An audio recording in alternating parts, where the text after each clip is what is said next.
Tell me about the Illuminati. The Illuminati have been around for ages, but they keep on dying off and being reborn. The most recent time they were reborn, they had the name the Ancient Illuminated Seers of Bavaria. As that is a bit of a mouthful, they are called the Illuminati for short. This incarnation was founded by Adam Weishaupt as a subsect of the Freemasons. They were promptly killed off, such is life. Rumors say that they survived. In fact, not only did they survive, they went on to rule the world from the shadows. In the world of Deus Ex, not only is this true, but they were also founded in the United States a wee bit later. In the US, they were revived by Thomas Jefferson. Jefferson's love of freedom implies that he might have been planning to use the order to ensure personal freedom rather than control people. A shadow organization is only bad if used for unpleasant purposes. Regardless, they built up power using their influence over religion, gained by the Priory of Zion and control of China, and over politics, gained by organizations like, but predating, the Trilateral Commission in the UN. What was more, they controlled almost all terrorism. Altogether they were going strong, a revolution here or there, and all was well. Come the 1950s, they realized that fewer people cared about religion, and politics wasn't going to control everything either. As a result, they decided to move into the arenas of capitalism and technology. Priory of Zion? Ask me tomorrow. I don't have any material prepared on that topic right now. I need to brush up on my knowledge before I can tell you anything about it. Alright, go on then. Thus was MJ-12 born, as well as the Bilderberg Group. In reverse order, though. MJ-12 was to deal with technology of all sorts, medical, informational, whatever. Echelon was already in the works, and they jumped on. The Bilderbergs were meant to deal with money, and so they did. With control of the rich, the World Bank, and the US Federal Reserve, in the area of money they were doing great. The UN was coming into power, all was on its way. But then disaster hit. The US went into rapid decline, and the Illuminati decided to let it fall. Unfortunately for them, the US recovered. Now they had lost the control they had. The situation in the US caused non-sponsored terrorism to rise, and dissension inside the organization began. MJ-12 thought the Illuminati had gone weak. They were pissed at how the US was handled, and they took over. Thus ended the Illuminati. When were the Illuminati formed? That's iffy. Dowd says that they date back to the Order of Assassins, which is from 1090. But he also says that the Order didn't really survive, it was just continually reborn. The most recent rebirth appears to have been May 1st, 1776 in Bavaria, because, though we are told that Jefferson founded an American version a little later, it is based in Europe. So who were the leaders of the Illuminati? Well, it is never explicitly stated. We figure they were Bob Page, Beth Duclair, Morgan Everett, Stanton Dowd, and Lucius de Beers. Or were at some point. Lucius declined before Page took power, so there's probably another on the Council of Five before Page forced them into hiding. How do those 5 people control the world? They don't, not strictly. They control the Priory of Zion, which gives them sway over the largest religion on earth, Christianity. They control the UN, which gives them control over a lot of politics. They control China, which is a lot right there. They rigged US elections before the quake. They controlled the economy, and their surveillance was second only to perfection. Nonetheless, their power wasn't exactly absolute. The Soviet Union collapsed, and that was one of theirs. How were they overthrown in the end then? Page was quick. That is really all we know. The general dissatisfaction with the Illuminati was touched off by the reaction to the events of 2030. By 2035, the Illuminati had lost almost everything. Okay. Let me ask you about something else. Tell me about the state of the world. The world is a big place. What do you want to know about? Start with North and South America. North America seems to be about 2 things, Mexico and the US. Whatever Canada is doing, they haven't made a fuss. Perhaps they're plotting to take over the world like we always thought they were. Maybe they're just laying low to stay out of the shit when it hits the fan. Maybe they're doing highly evil stuff. We just don't know.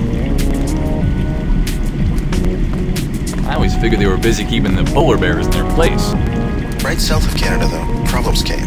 The US was hit hard by plagues, various things of antibiotic-resistant nature. Doctors have feared that such might happen for a while, and apparently, they were right to.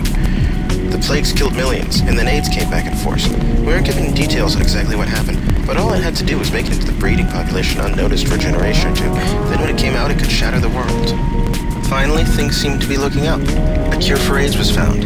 That same year, the West Coast fell into the ocean. Kind of a big thing, that. Must have been a huge deal. I wonder how it happened exactly. I mean, it's not like stuff can just sink. Even with higher sea levels, you've still got the problem of the ground beneath it holding it up. Must have been a huge event. Dealing with the West Coast was killing the U.S. economically.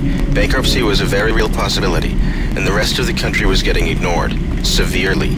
So severely, in fact, that 1 year after the quake, Utah left the Union. Under the 10th Amendment to the Constitution, any power not granted to the national government is given to the states or the people.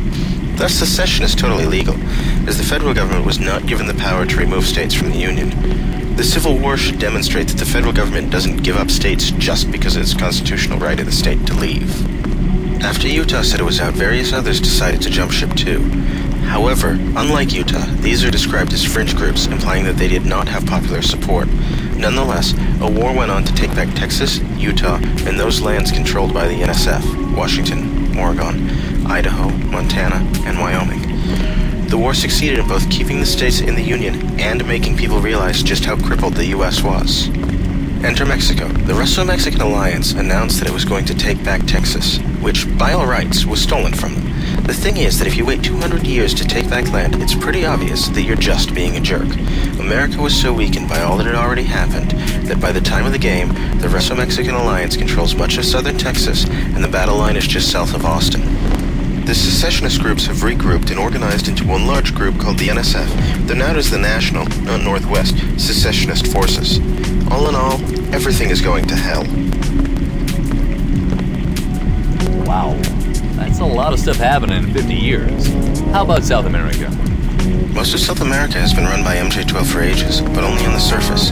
The truth is that the drug lords are in control, and the government switch regularly.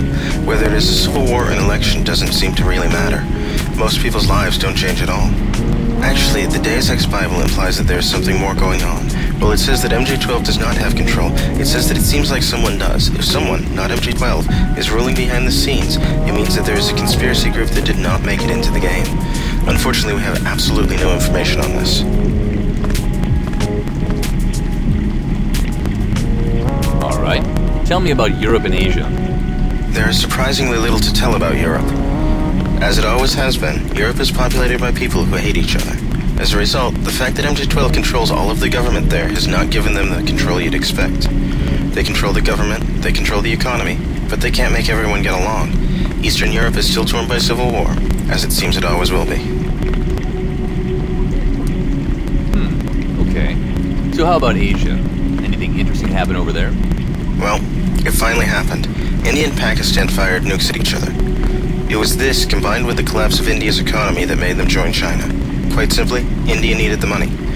They were the ones hit hardest by the plagues, and they simply had no choice but to join China if they wanted to survive the diseases. Other countries in Southeast Asia gave in as well, trading their freedom for medical supplies. China, under the control of MJ-12, was essentially untouched by the events of the rest of the world, and, after finally pulling its act together, managed to become the major world power. However, it still cannot control its own cities. Hong Kong remains free, and even though the forces of both the Chinese government and MJ-12 are against them, they remain free to pursue business ventures of all manner of illegalness. Japan is still pulling out of an economic crash, and, though free of MJ-12, is fairly useless. Russia is, like South America, controlled by crime bosses, not MJ-12. They are too fragmented to launch an organized attack on anyone, but with the help of Mexico, they were able to launch a semi-successful, disorganized attack on Texas, one of the most divided states in the U.S. I'll take Africa and Australia for a 300, Chris. Africa was hit hard and is only at the start of the game pulling out. The fact that their population has been hit so hard made it very difficult to keep killing each other. As a result, they've managed to start working together. That, combined with the fact that MJ-12 controls the continent, has made them an Eden of business opportunity and technology. There's also a strong Asian population in Africa, mostly people who got the hell out of Hong Kong. New Hong Kong in Lagos is one of the continent's most active, screwed up, and successful cities. It has also managed to avoid MJ-12 control. And down under? Australia managed to avoid it all. Bloody kangaroos. That's the benefit of being the only country on your continent, and the only continent not connected to any others. Well, only reasonably inhabited one at any rate. They have avoided the plagues, they have avoided the economic crashes, they have avoided the conspiracies, they have avoided everything but the threat of civil war between the English-descended and Aborigines.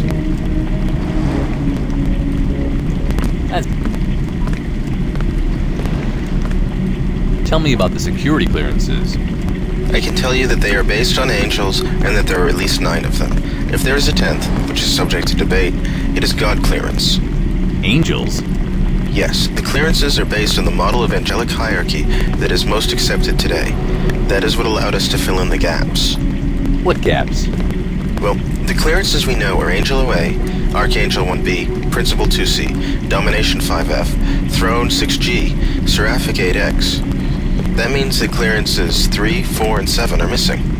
What does it look like with the gaps filled in? Angel OA, Archangel 1B, Principal 2C, Power 3D, Virtue 4E, Domination 5F, Throne 6G, Cherub 7H, Seraphic 8X.